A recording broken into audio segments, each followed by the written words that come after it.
घरात लोळून आणि बसून रोजच फार कंटाळा आला होता, म्हणून आज म्हटलं काहीतरी युनिक करावं. म्हणून आज मस्तपैकी नट्टाफट्टा तट्टा केलं. डायरेक्ट बसलो गाडीत, घरातली सगळी मंडळी टाकली गाडीत आणि आम्ही लागलो प्रवासाला.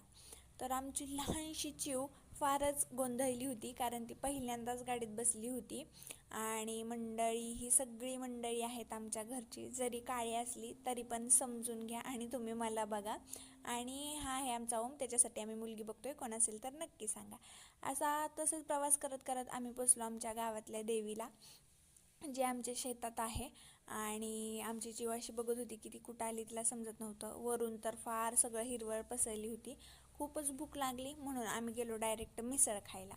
आणि मस्तपैकी मिसळवरती ताव मारला आणि फारच एनर्जी आली, म्हणून मस्तपैकी फोटो खुलत्या चेहऱ्याने काढले. आणि आमच्या दीदीला नक्की सबस्क्राईब करा असं आमची चिव म्हणते. Thanks for watching the vlog.